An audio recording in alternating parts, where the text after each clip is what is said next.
After 2 years of promises, they gave my promotion to the worst person on the team. So I left and let them sink. I've been working at this marketing company as a graphic designer for about 3 or 4 years.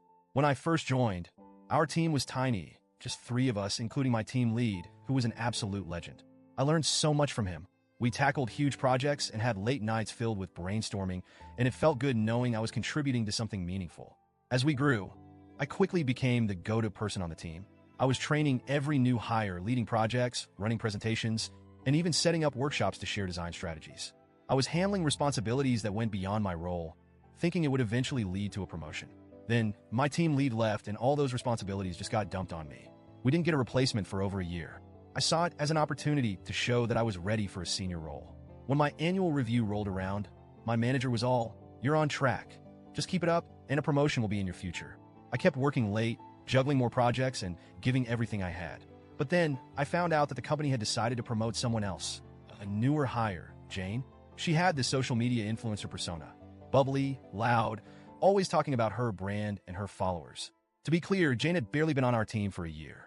Her Instagram and TikTok were full of day in the life of a designer posts, featuring fancy coffee, aesthetic office selfies, and captions about #hustleLife, but her work ethic was questionable at best.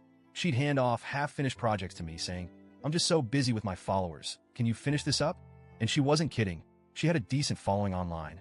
Her content was all about her corporate journey, but she spent more time curating her social feed than doing actual design work.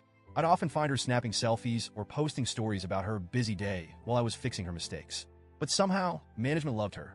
She'd sweet-talk them, constantly dropping numbers about her social engagement and how much attention her personal brand brought to the company.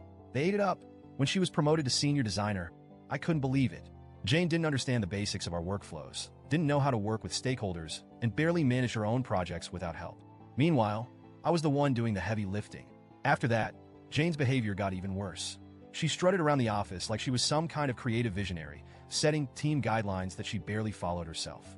She'd go on about brand alignment and design synergy, which she probably picked up from one of her own TikToks, but most of us couldn't see the value in it.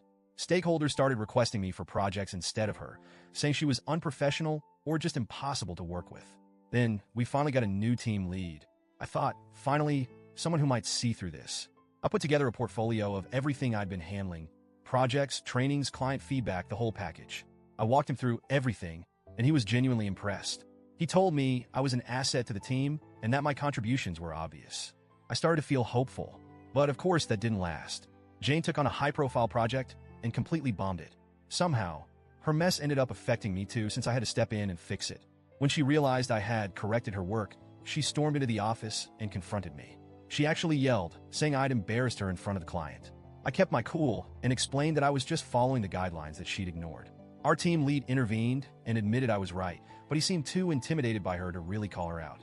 After all, she had influence. She could drag him on social media if she wanted to. Then my next annual review came up, and I still had a shred of hope that they'd recognize my work. Instead, my team lead gave me an average rating and told me to be more visible in the office like Jane. He literally said I should emulate her social presence to grow my personal brand. I couldn't believe it. I was the one holding everything together, training everyone, cleaning up her mistakes, and he wanted me to be more like her?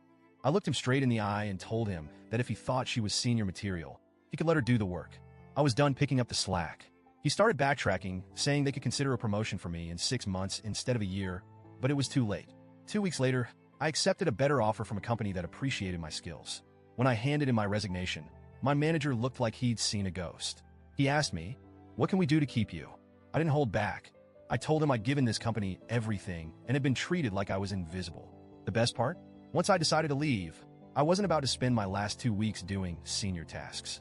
No more training, no more saving her half-baked projects, no more documenting the systems I'd built. About 60% of our processes were things I'd set up myself, and I knew they'd be in chaos once I left. The manager must have realized it too, because he kept coming to my desk, asking me to just write down a few guidelines. Every time, I'd remind him that he'd chosen not to promote me, so my expertise wasn't his to ask for. On my last day, as I handed him my badge, I felt like I was finally free. Jane may still be posting corporate hustle selfies, but I don't have to pretend to respect it anymore. And now, I'm at a job where my work is actually appreciated. Looking back, I hope my old manager learned a lesson. Maybe he'll realize what happens when you ignore someone's loyalty and hard work in favor of a social media persona. If not, well, it's not my problem anymore.